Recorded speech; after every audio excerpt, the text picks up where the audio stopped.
Hello friends, welcome to Deepak law classes. पहले हम general exceptions कर रहे थे, जिसमें हमने सेक्शन 95 तक कवर कर लिया था। अब हम करने वाले हैं जो जनरल डिफेंसेस का ही पार्ट है, प्राइवेट डिफेंस। इसमें सेक्शन 96 टू 106 तक हम कवर करेंगे। जो 96 टू 106 तक है वो 4 पार्ट्स में डिवाइडेड है। जो 96 टू 99 है उसमें जो प्राइवेट डिफेंस है उसके रिलेटेड कुछ जर्नल टर्म्स दी हुई है, जर्नली बताया है। और 100 टू 102 तक अगर हमने ह्यूमन बॉडी के अगेंस्ट प्राइवेट डिफेंसेस को क्लेम करना है तो उसकी कंडीशंस बताई हुई हैं। 103 टू 105 बताया हुआ है कि प्राइवेट डिफेंस अगर हमने प्रॉपर्टी के अगेंस्ट क्लेम करने हैं तो वहां पे उस कौन सी टर्म्स एंड कंडीशंस होंगी। और 106 एक इंडिपेंडेंट सेक्शन है जो कि प्राइवेट डिफेंस को ही प्राइवेट डिफेंस के ही एक कंडीशन है, जिसमें कि हम पर्सन अपने आप को बचाने के लिए प्राइवेट डिफेंस क्लेम कर सकते हैं। ठीक है, तो 96 टू 106 तक हमने बेसिकली क्या उसका दायरा रहेगा वो हमने देख लिया। अब हम स्टार्ट कर रहे हैं सेक्शन 96 से।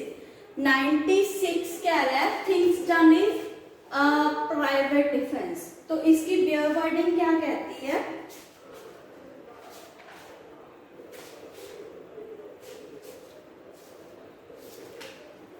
nothing is an offense which is done in the exercise of right of private defense।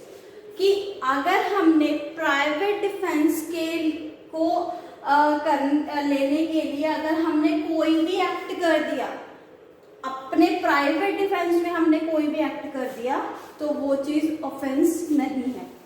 अब मान लीजिए ए और बी हैं, दोनों के पास राइट टू लाइफ है ना। तो अब अगर बी ए का मर्डर करने की कोशिश कर रहा है,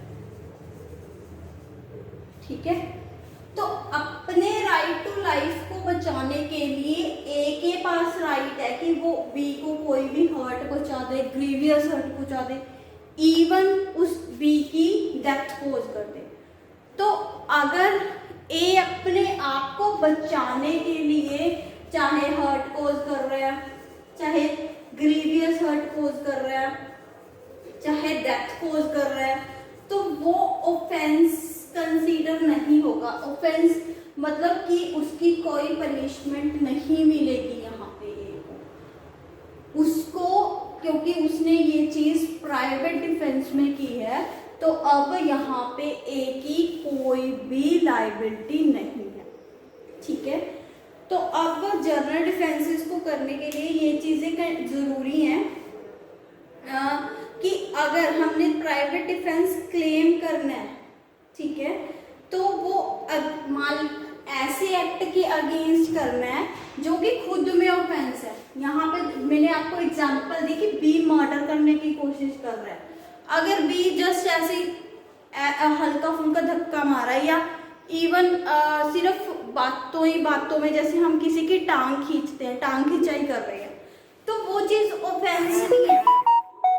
जो चीज ऑफेंस नहीं है उसके अगेंस्ट हम प्राइवेट डिफेंस क्लेम नहीं कर सकते।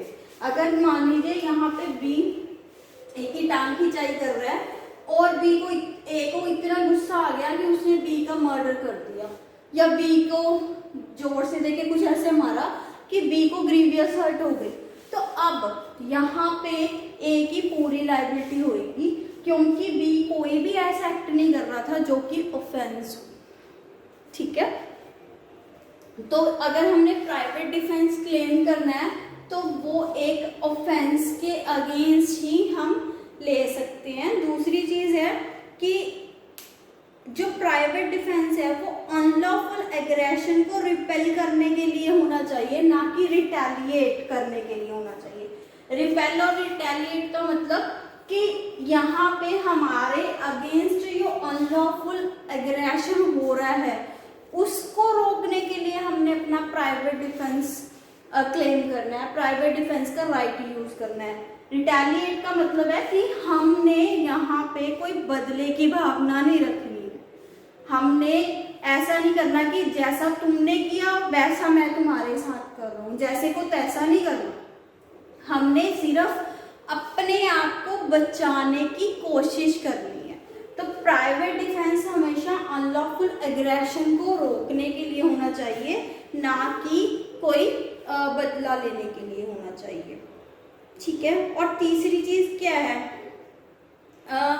कि ऐसा नहीं है कि प्राइवेट डिफेंस पहले यहाँ पे ए ने बी को प्रोवोक किया, यहाँ पे अगर अब बी प्रोवोकेशन के इफेक्ट में उसको मारने के लिए दौड़ रहा है, अब मैं यहाँ पे ये कह रही हूँ कि मैं तो अपना प्राइवेट डिफेंस लेते हुए मैंने बी को मार दिया, कि मैं अपने ही गलती का मतलब किसी को प्रोवोक करके ऑफेंस करवा के उसके अगेंस्ट प्राइवेट डिफेंस नहीं ले सकती।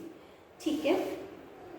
अगर मेरे ही खुद के एग्रेसिव अटैक का बंदा जवाब दे रहा है, उसके अगेंस्ट मैं प्राइवेट डिफेंस नहीं क्लेम कर सकती। अब इसी जो एग्जांपल है उसको मैं दोबारा से रिपीट कर रही हूँ कि मान लीजिए यहाँ पे ए और बी है। ठीक है। ए उसको बहुत बुरी तरीके से गालियां दे रहा है, ठीक है, बी को। तो अब बी को वो प्रोवोक कर रहा है और बी को बहुत गुस्सा आया और वो उसके पास वहां पे क्या पड़ा था, एक मान लीजिए हॉकी स्टिक पड़ी थी। ठीक है। अब यहाँ पे बी हॉकी स्टिक लेके ए की तरफ आया। अब ए ने क्या किया कि मेरे को ये मारेगा, उसने उसकी जेब में रिवॉल्वर थी, उसने निकाली और दाएं दाएं बी पे चला दी। अब यहाँ पे क्या ए डिफेंस ले सकता है, प्राइवेट डिफेंस ले सकता है? नहीं, क्योंकि जो बी का रिएक्शन आया था उसके खुद के प्रोवोकेशन के एक्ट पे आया था। अब यहाँ पे ए खुद ही प्रोवोक करके बी को भी मेरे को मार, और जब वो मारने आया तो अपने बचाव में उसने उसका मर्डर कर दिया। ये चीज नहीं हो सकती। प्राइवेट डिफेंस क्लेम करने के लिए ये जरूरी है कि यहाँ पे जो जो एक्ट हो रहा है वो बंदा अपनी मर्जी से कर रहा है, ना कि जिसने प्राइवेट डिफेंस क्लेम करना है उसकी प्रोवोकेशन पे। ठीक है। तो सेक्शन 96 में यही इतना है कि अगर हम अपनी बॉडी मीन्स ह्यूमन बॉडी या प्रॉपर्टी को बचाने के लिए कोई भी एक्ट कर रहे हैं तो वो ऑफेंस नहीं होगा। अब सेक्शन 97 क्या कह रहा है? Right of private defence of the body end of property. अब बस वही चीज कि अगर हमने प्राइवेट डिफेंस लेना है तो हम किस किस चीज के अगेंस्ट प्राइवेट डिफेंस ले सकते हैं, मतलब किस चीज को बचाने के लिए हम प्राइवेट डिफेंस ले सकते हैं। तो इसकी वर्डिंग क्या कहती है? Every person has a right subject to the restriction contained in section 99 to defend। अब ये क्या कह रहा है? Subject to restrictions under section 99। It means section 99 में कुछ restrictions बताई हुई हैं जो जर्नली सारे प्राइवेट डिफेंसेस पे एप्लीकेबल हुई। वो हम जब सेक्शन 99 करेंगे तब देख रहे हैं, लेकिन अभी हमने ये देखना है कि जो 97 है जब भी हमने उसको पढ़ना है तो हमने सेक्शन 99 को देखना है। 99 की कंडीशंस को फॉलो करते हुए ही हम 97 को क्लेम कर सकते हैं। ठीक है। अब क्या है? His own body and the body of other person against the offense affected the human body। अब यहाँ पे जो ह्यूमन बॉडी की बात हो रही है वो अपनी भी हो सकती है, किसी और की भी हो सकती है। मान लीजिए यहाँ पे दो पर्सन्स हैं, ठीक है, यहाँ पे लेते हैं। मान लीजिए ए है, वो रॉड से मतलब रोड पे जा रहा है कहीं पे, उसने वहां पे देखा कि दो पर्सन्स, कोई XYZ जो भी हैं, वो किसी बी को मार कुटाई कर रही हैं, और अगर वो इमीडिएटली उसको नहीं बचाएगा तो हो सकता है प्रोबेबली ये उसको मार ही डाले। तो यहाँ पे ए ने क्या किया, यहाँ पे ए ने क्या कहते हैं पिस्टल निकाल के शूट आउट कर दिया। तो इसमें मान लीजिए वाई की डेथ हो गई। तो क्या ए, क्योंकि बी को तो वो जानता भी नहीं है, तो अब यहाँ पे बी को बचाने के लिए ए ने अगर किसी पर्सन को मार डाला तो ए को प्राइवेट डिफेंस मिलेगा। यस, क्योंकि वो किसी और पर्सन की बॉडी को, यहाँ पे ये जरूरी नहीं है जिसमें वो इंटरेस्टेड हो, कहीं पे ये टर्म्स भी होती हैं कि जैसे आगे हम रॉबरी वगैरह पढ़ेंगे, इन विच ही इज इंटरेस्टेड। तो ये जरूरी नहीं है कि जिस पर्सन से उसका कोई नाता हो उसी को बचाना है, कोई और पर्सन कोई भी हो सकता है। अगर उसको बचाने के लिए इमीडिएटली, वही कि सेक्शन 99 में ऐसा है कि अगर ए के पास ऐसी कोई ऑप्शन है कि वो पब्लिक अथॉरिटीज को अप्रोच कर सकता है, तो फिर वहां पे ए को बेनिफिट नहीं मिलेगा। वो हम 99 में डिटेल में पढ़ेंगे कि अगर उस पर्सन के पास 99 के हिसाब से कोई भी रेमेडी अवेलेबल नहीं थी, तब वो किसी और पर्सन, चाहे वो कोई भी हो, उसकी बॉडी को बचाने के लिए भी प्राइवेट डिफेंस को क्लेम कर सकता है। और दूसरी चीज है प्रॉपर्टी। अब प्रॉपर्टी की काइंड क्या होगी, क्या सिर्फ मूवेबल प्रॉपर्टी को ही बचाना है या इमूवेबल प्रॉपर्टी को भी बचाना है? तो अगर प्रॉपर्टी चाहे मूवेबल हो चाहे इमूवेबल हो, दोनों तरह की प्रॉपर्टीज को बचाने के लिए पर्सन प्राइवेट डिफेंस क्लेम कर सकता है। अब प्रॉपर्टी किसकी किसकी हो सकती है? ह्यूमन बॉडी तो मान लीजिए किसी और की भी होगी, तो यहाँ पे भी प्रॉपर्टी किसी भी अपनी भी हो सकती है, किसी और की भी हो सकती है। और कौन कौन से ऑफेंसेस के अगेंस्ट? अब यहाँ पे हम सभी ऑफेंसेस को नहीं क्लेम कर रहे, प्रॉपर्टी के अगेंस्ट कुछ पर्टिकुलर ऑफेंसेस बताए हुए हैं, थेफ्ट, रॉबरी, मिसचीफ और क्रिमिनल ट्रेसपास। इन्हीं ऑफेंसेस के अगेंस्ट ही प्राइवेट डिफेंस अवेलेबल, ठीक है, या इनकी अटेम्प्ट या ये खुद ऑफेंसेस हो रहे हैं, then the right to private defence is available to that person, ठीक है। अब 97 तक ये कवर हो गया। अब नेक्स्ट हमारा सेक्शन है 98। हाँ जी, अब सेक्शन 98 वो क्या कह रहा है? Right to private defence against the act of unsound mind etcetera. यहाँ पे एटसेट्रा वर्ड यूज किया है, तो इट मीन्स कि अनसाउंड माइंड एक वर्ड यूज किया है, इसके अलावा और भी अगर कोई भी इनकैपेबिलिटीज हैं वो भी कवर हो रही हैं। अब प्राइवेट डिफेंस किसी ऐसे एक्ट के अगेंस्ट अगर हमने मान लीजिए यहाँ पे दो पर्सन्स हैं ए और बी, ठीक है। अब ए है जो अनसाउंडनेस ऑफ माइंड से इफेक्टेड है, मतलब अनसाउंड माइंडेड पर्सन है, और वो बी को कोई ऐसा एक्ट करते हैं जिससे बी का मर्डर कोज हो सकता है, ठीक है, या पागलपन में उसने जोर से कुछ ऐसा मारा कि वो उसको, या कोई इस टाइम पे अटैक आया हुआ है और वो इतना एग्रेसिव हुआ है कि उसके सामने कोई भी आ रहा है तो वो उसको मारने के लिए दौड़ रहा है। अब राइट टू लाइफ तो इसके पास भी है, राइट टू लाइफ इसके पास भी है,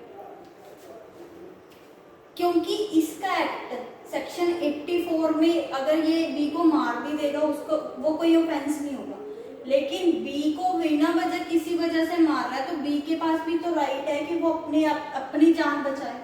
तो अगर बी को यहाँ अपनी जान बचाने के लिए ए को कोई भी नुकसान पहुंचाना पड़ जाए, चाहे वो डेथ कोज कर रहा है, चाहे हर्ट कोज कर रहा है, चाहे ग्रीवियस हर्ट कोज कर रहा है, तो उसकी भी कोई लायबिलिटी नहीं, क्योंकि यहाँ पे वो अपने आप को बचाने के लिए ही एक्ट कर रहा है।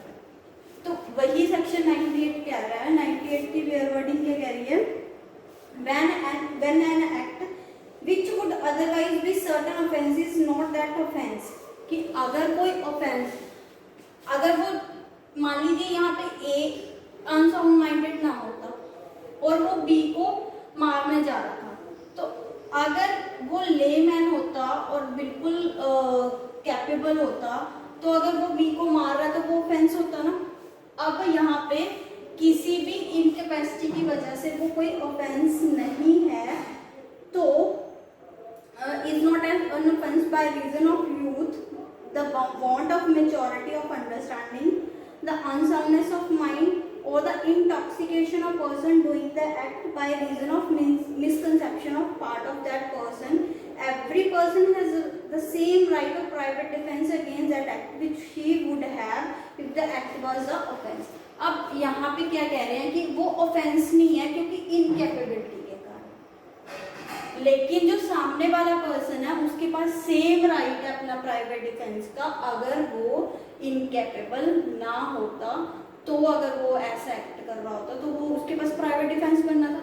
अब यहाँ पे चाहे ये इनकैपेबल है, हम सीधी सीधी सी बात ये समझ रहे हैं, चाहे ये इनकैपेबल है लेकिन इस पर्सन के पास तो राइट टू लाइफ है, इसके पास right to life with dignity है। तो अब ये अपने राइट को बचाने के लिए अपनी प्रोटेक्शन कर रहा है, चाहे यहाँ पे लेमैन कर रहा है, चाहे कोई ऐसा बंदा कर रहा है जो कि इनकैपेबल है।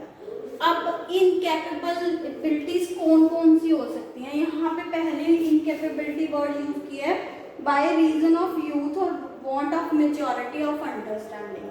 तो अब यहाँ पे by reason of youth section 82 जिसमें डोली इनकैपेक्स की बात की गई है कि 7 साल से छोटा बच्चा, ठीक है। और मान लीजिए इसकी एग्जांपल दे रही हूँ, मान लीजिए 7 साल से छोटा बच्चा है, उसको तो पता ही नहीं है ना कि मान लीजिए वो कोई शार्प वेपन लेके आ रहा है, अपनी छोटी एज कारण उसको पता नहीं है कि अगर मैं इसको मार दूंगा तो सामने वाले बंदे को हर्ट, ग्रीवियस हर्ट या उसका मर्डर भी हो सकता है।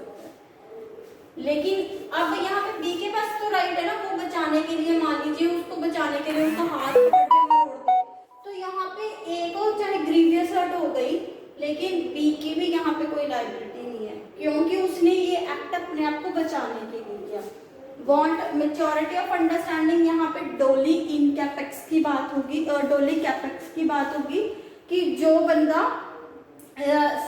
मेच्योर तो हो गया, मतलब 7 से 12 साल का तो हो गया, लेकिन जो वो एक्शन कर रहा है उसकी नेचर एंड कॉन्सिक्वेंसेस उसको पता नहीं है। या कोई भी पर्सन अनसाउंड माइंडेड है 84 में, या किसी ने इनवॉलंटरी इंटॉक्सिकेशन की हुई है 85 में, या मिसकंसेप्शन ऑफ फैक्ट। अब मिसकंसेप्शन ऑफ फैक्ट सेक्शन 76 और 79 में दिए हुए हैं। इनकी वजह से अगर वो सामने वाले बंदे को नुकसान पहुंचा रहा है तो सामने वाले बंदे का अपने आप को बचाने के लिए प्राइवेट डिफेंस का राइट बनता है, ठीक है। यहाँ पे जो 2 पर्सन है दोनों की कोई लायबिलिटी नहीं होगी, इसकी अपनी इनकैपेसिटी की वजह से, इसकी अपने प्राइवेट डिफेंस की वजह से, ठीक है। तो हाँ जी, अब हम सेक्शन 99 कर रहे हैं। सेक्शन 99 की टाइटल क्या है? Act against which there is no right to private defence. अब हमने प्राइवेट डिफेंस की बात कर ली, प्राइवेट डिफेंस मिलता है, प्राइवेट डिफेंस मिलता है, लेकिन किन चीजों के अगेंस्ट प्राइवेट डिफेंस नहीं मिलेगा? हमने पीछे भी पढ़ा था कि सेक्शन 99 रेस्ट्रिक्शंस की बात कर रहा है। जितने भी प्राइवेट डिफेंस के सेक्शंस हैं 96 to 106, उसमें सब पे 99 की रेस्ट्रिक्शंस एप्लीकेबल होंगी, वो 99 के एम्बिट से बाहर नहीं जा सकते। अब 99 क्या कह रहा है कि कहाँ कहाँ कौन कौन सी सिचुएशंस हैं जहाँ पे private defence applicable, private defence बंदा क्लेम नहीं कर सकता, कहाँ कहाँ नहीं क्लेम कर सकता। अगर तो उस पर्सन के पास इतना सफिशिएंट टाइम है कि he can approach public authorities, he has recourse to public authorities, तो वो बंदा प्राइवेट डिफेंस क्लेम नहीं कर सकता। मान लीजिए मेरे घर के बाहर लोगों की भीड़ है जो मैं 106 में भी एग्जांपल दूंगी। मान लीजिए मेरे घर के बाहर बहुत सारे लोगों की भीड़ है जो मुझे मारने आए हैं, लेकिन मेरा घर मैंने सारे ताले जिन वगैरह लगा के रखे हुए हैं और मेरा फ़ोन भी वर्किंग है। इस टाइम पे मैं पुलिस अथॉरिटीज़ को कॉल करके बता सकती हूँ कि मेरे घर के बाहर ऐसे भीड़ इकट्ठी हो रही है और वो किसी भी टाइम मेरे घर के बाहर अटैक कर सकते हैं, जिसमें मेरे को अपनी जान का खतरा है। तो मुझे बचाने के लिए प्लीज़ अपनी फोर्स को भेज दीजिए। अगर इतना टाइम है कि मैं आपको पुलिस को कॉल कर दूं और पुलिस इतने टाइम के अंदर अंदर मेरे पास पहुंच भी जाए, ऐसा नहीं है ना कि मेरे पास कॉल करने का टाइम है लेकिन पुलिस के पहुंचने का मेरे पास टाइम नहीं है। मैंने कॉल कर दी, उधर से पुलिस वाले चल भी पड़े, लेकिन इतने टाइम में भीड़ ने मेरा भी काम निपटा दिया। ये चीज़ नहीं होनी चाहिए। पुलिस मतलब मेरे पास जो पब्लिक अथॉरिटीज़ है वो मेरे को हेल्प करने के लिए मेरे पास पहुंच भी जानी चाहिए, इतना टाइम होना चाहिए। अगर मैं पब्लिक अथॉरिटीज़ को बुला सकती हूँ और इतना टाइम है कि वो मेरी हेल्प करने के लिए पहुंच भी जाएं, तो मेरा वहाँ पे प्राइवेट डिफेंस का राइट नहीं बनता। तब मैं अपने आप कानून को अपने हाथों में नहीं ले सकती। और दूसरी चीज़ क्या है, force used in harm cause was not reasonably necessary. मान लीजिए मेरे घर में कोई चोरी करने आया, मैंने चोर को पकड़ भी लिया, फिर मैं उसको दनादन मार रही हूँ, तो अब जब वो मेरे पकड़ में आ गया तब मेरी ड्यूटी क्या है कि मैं उसको पुलिस को हैंड ओवर करूँ, ठीक है। अगर वहाँ पे पुलिस को सौंपने की बजाय पहले मैं खुद तसल्ली कर रही हूँ कि मैं इसको पहले अच्छे से पीट लूँ, तो वहाँ पे अगर उस पर्सन को कोई भी नुकसान हो गया तो वो प्राइवेट डिफेंस की दायरे में नहीं आ रहा, वहाँ पे मेरी लायबिलिटी बनती है जो मैंने उसको हार्म कोज किया है, ठीक है। और तीसरी चीज़ है कि प्राइवेट डिफेंस हमेशा तभी अवेलेबल होगा जब मुझे कोई रीजनेबल एप्रीहेंशन नहीं है, कि एप्रीहेंशन है कि मुझे हर्ट हो सकती है, ग्रीवियस हर्ट हो सकती है, या सामने वाला बंदा मेरी डेथ कोज कर सकता है। अगर मुझे ऐसा डर नहीं है तो वहाँ पे मैं प्राइवेट डिफेंस को यूज़ नहीं कर सकती। और तीसरी चीज़ क्या है, चौथी चीज़ क्या है कि यहाँ पे जो प्राइवेट डिफेंस है वो हम पब्लिक अथॉरिटीज़ जो कि पब्लिक ड्यूटी कर रही हैं उनको उनकी ड्यूटी करते हुए अगर उनसे उनके किसी एक्ट के अगेंस्ट हम प्राइवेट डिफेंस नहीं, लेकिन इसकी भी एक एक्सेप्शन है कि अगर पब्लिक अथॉरिटीज़ कोई ऐसा एक्ट कर रही है जिससे मुझे डेथ और ग्रीवियस हर्ट का डर हो गया, तो वहाँ पे पब्लिक अथॉरिटीज़ के अगेंस्ट भी मैं अपना प्राइवेट डिफेंस यूज़ कर सकती हूँ। अदरवाइज अगर पब्लिक अथॉरिटीज़ अपनी ड्यूटी कर रही हैं और रीजनेबल फोर्स ही यूज़ कर रही हैं, ऐसा नहीं है कि वो आर्बिट्रेरीली काम कर रही हैं, तो वहाँ पे भी मेरे को प्राइवेट डिफेंस नहीं, वहाँ पे भी मैं उनका अगेंस्ट प्राइवेट डिफेंस नहीं यूज़ कर सकती। वही है कि किसी को भी अगर हमने अपने लॉ में पावर्स दी हुई हैं वो हमने रीजनेबल दी हुई हैं, किसी को भी आर्बिट्रेरीली काम करने की हमने परमिशन नहीं दी हुई है। तो यहाँ पे पुलिस फोर्स के पास भी, जो पुलिस है या पब्लिक अथॉरिटीज़ है, उनके पास भी ये चीज़ है कि वो उन्होंने रीजनेबल फोर्स यूज़ करनी है। अगर वो अनरीजनेबल फोर्स यूज़ कर रहे हैं तो उस अनरीजनेबलनेस के अगेंस्ट हमारे पास पावर है कि हम अपने डिफेंसेस को यूज़ करें। और दूसरी चीज़ कि वो जो रीजनेबल फोर्स है उससे मुझे डेथ या ग्रीवियस हर्ट का डर नहीं होना चाहिए।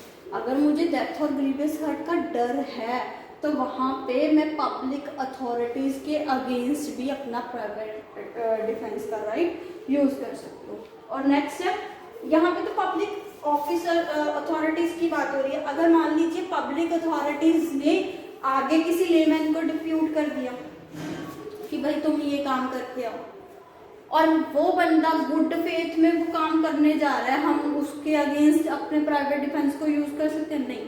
अगर पब्लिक अथॉरिटीज़ ने किसी बंदे को आगे डिप्यूट कर दिया और वो बंदा गुड फेथ में पब्लिक अथॉरिटीज़ की डायरेक्शन के अंडर ही, अब इस बंदे पे भी वो सारी चीज़ें एप्लीकेबल होंगी कि उसने रीजनेबल फोर्स यूज़ करनी है, इंस्टेंट डेथ और ग्रीवियस हर्ट का डर नहीं होना चाहिए।